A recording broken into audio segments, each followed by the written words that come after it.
श्रीकृष्णांच्या यदुवंशाचा विनाश झाला.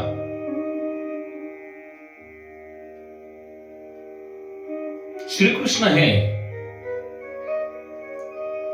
स्वधामाला गेलेले आहेत अशी माहिती धर्मराजांना अर्जुनाकडून कळल्यानंतर त्यांनी उत्तरेचा पुत्र परीक्षित, ज्या परीक्षितांचे भगवंतांनी गर्भामध्ये रक्षण केले होते, त्या परीक्षितांचा धर्मराजांनी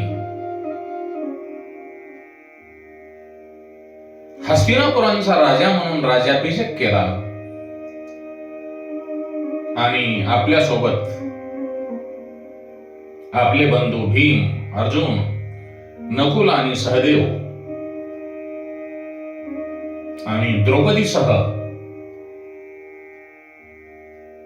धर्मराजांनी राज्य सुपूर्द केल्यानंतर स्वर्गारोहण करण्यासाठी हिमालयाच्या दिशेने निघाले. हिमालयात गेल्यानंतर त्यांनी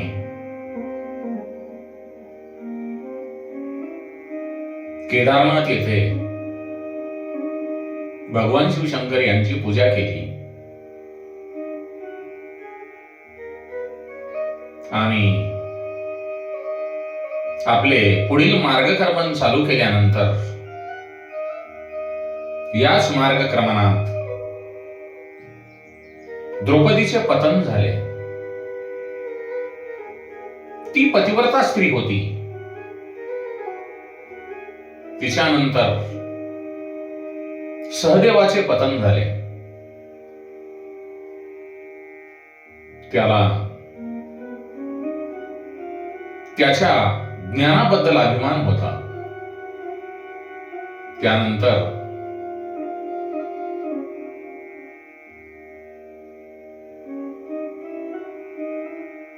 नकुलांचे पतन झाले. नकुलाला त्याच्या रूपाचा अभिमान होता. तो नेहमी माझ्या एवढे कोणी सुंदर आहे का असे म्हणत होता. नकुला पाठोपाठ अर्जुनाचे पतन झाले. त्यानंतर भीमाचे पतन झाल्यानंतर भीमाने धर्मराज युधिष्ठिरांना प्रश्न केला, दादा,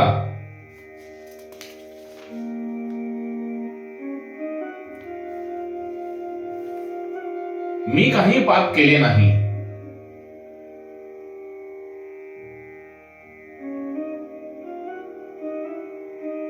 मग माझे पतन कसे झाले? युधिष्ठिराने भीमाला उत्तर दिले, भीमा,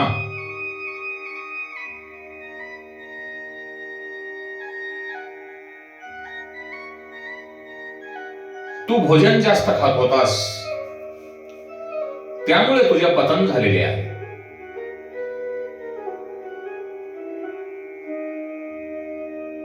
धर्मराज शेवटी एकटे स्वर्गामध्ये गेलेले आहेत. द्रौपदी आणि त्यांच्या 4 भावांचे कोणत्या ना कोणत्या गोष्टीमुळे पतन झाले.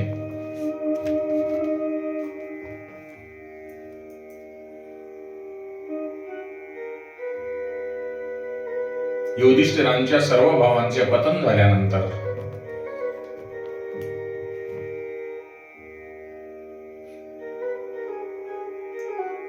युधिष्ठिर स्वर्गरोहणाची यात्रा पुढे तो एकटाच करत होता. त्याची परीक्षा घेण्यासाठी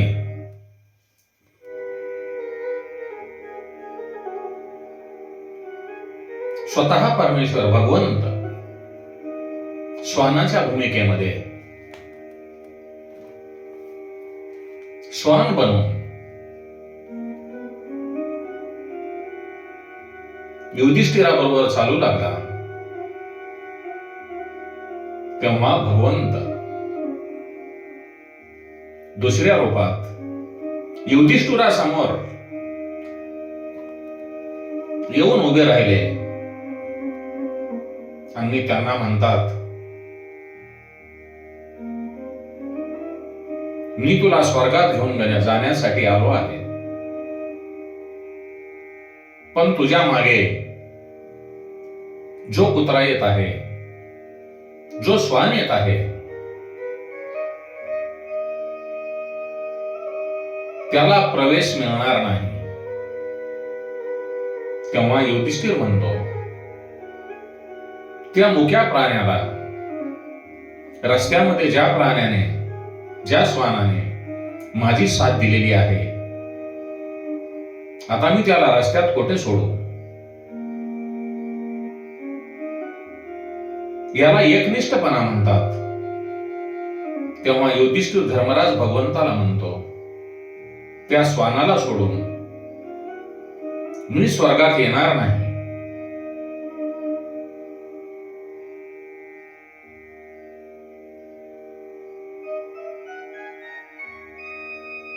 तेव्हा भगवंतांनी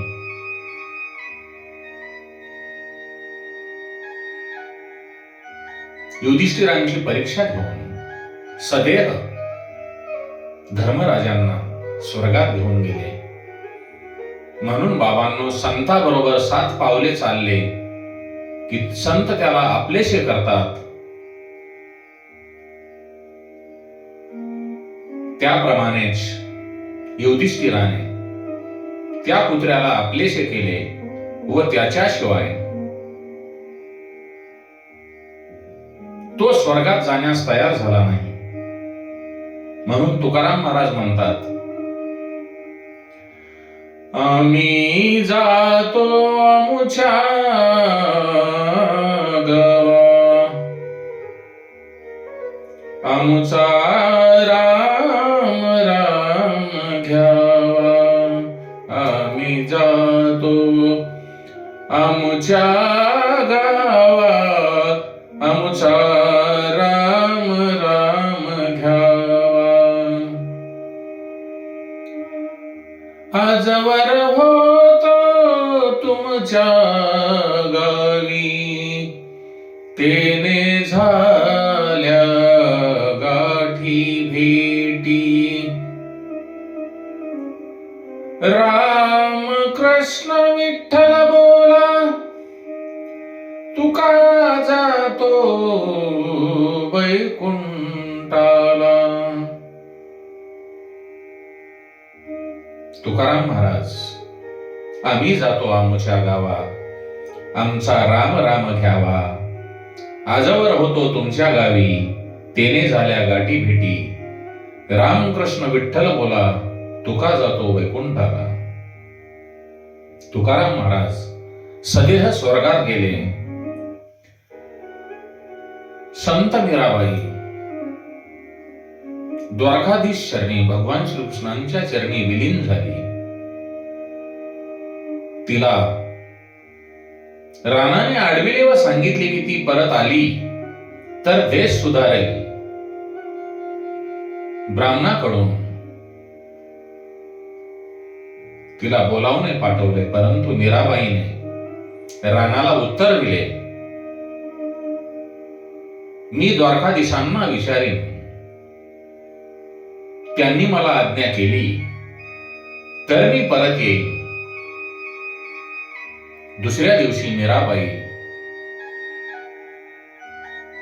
साज श्रंगार करून निघाली. तिला तिच्या गिरधर गोपाळाला भेटायचे होते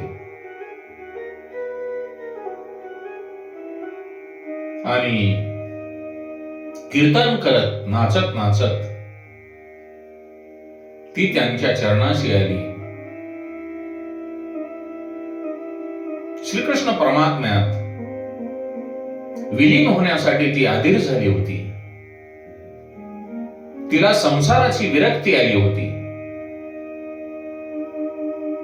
ती भजन कीर्तन करत, नाचत नाचत श्रीकृष्णामध्ये लीन झाली.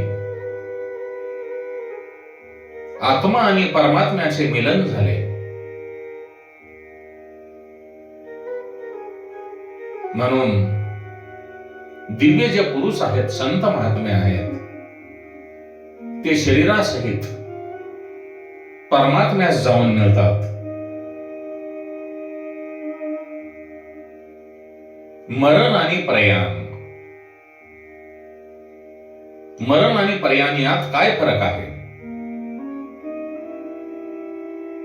नित्य कर्म करत असताना शेवटचा श्वास घेणे,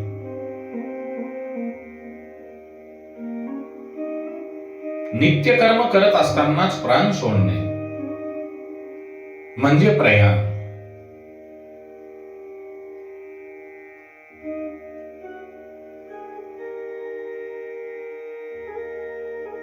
म्हणजे परमेश्वराशी मिलन.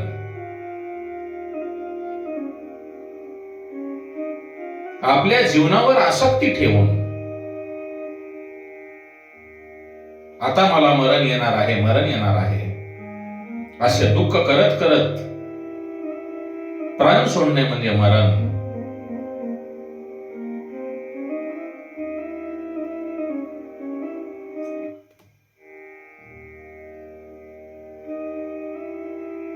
पांडवांनी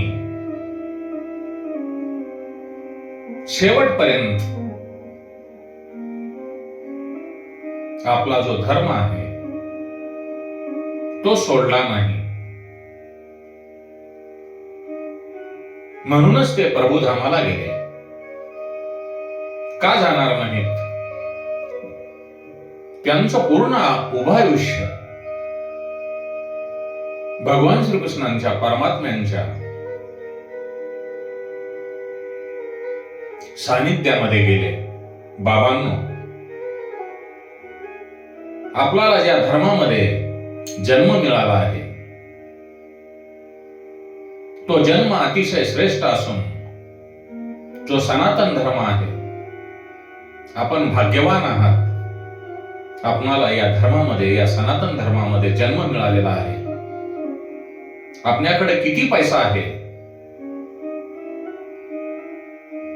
आपल्याकडे भरपूर धन आहे, पण त्या धनाला धर्मापेक्षा जास्त किंमत नाही.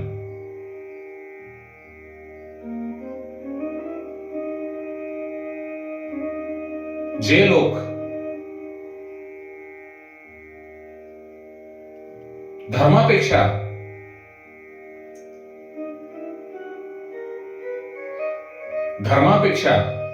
धनाला श्रेष्ठ मानतात ते दुःखच भोगतात. आणि जो मनुष्य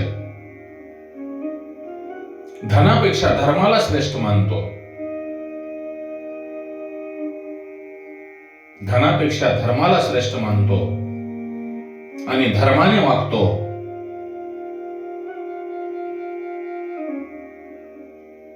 त्याचे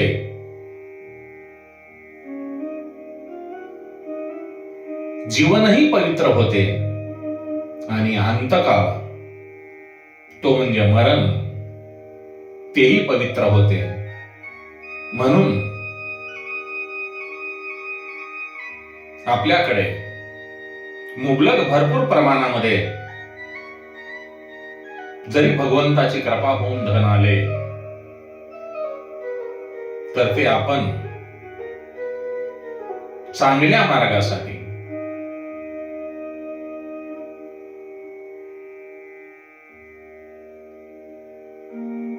दीनदुबळ्यांच्या, गोरगरिबांच्या सेवेसाठी,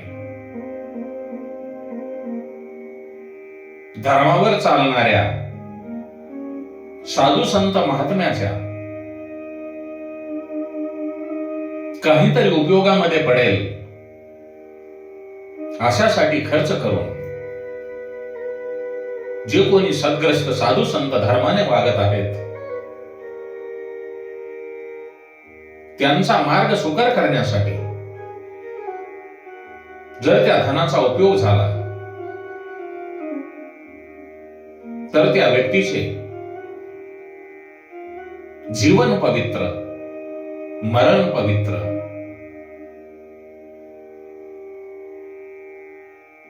सगळ्या काही गोष्टी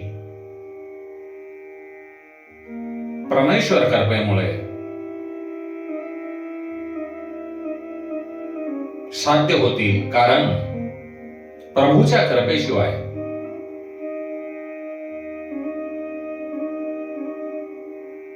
कोणतीच गोष्ट होत नाही.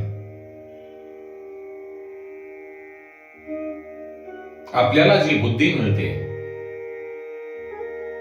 आपल्या हातून जे कर्म घडत असतात ते सर्व काही भगवंत करून घेतो. म्हणून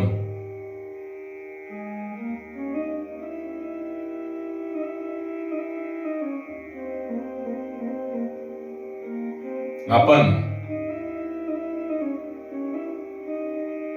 कर्म करून, भगवंतानी जसं गीतेमध्ये कर्मयोग, ज्ञानयोग आणि भक्ती योग, कर्म करत करत ज्ञानार्जन करा, भगवंताचे ज्ञान ग्रहण करा आणि ज्ञान ग्रहण केल्यानंतर परमपिता परमेश्वराचे ज्ञान ग्रहण केल्यानंतर आपल्या अंगी नक्कीच भक्ती दृढ होईल.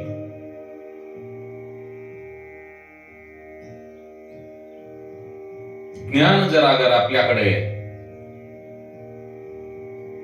ग्रहण करण्याची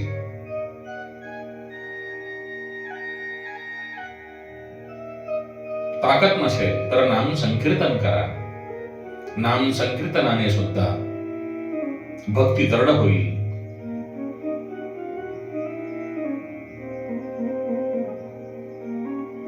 आणि जीवन सफल होईल.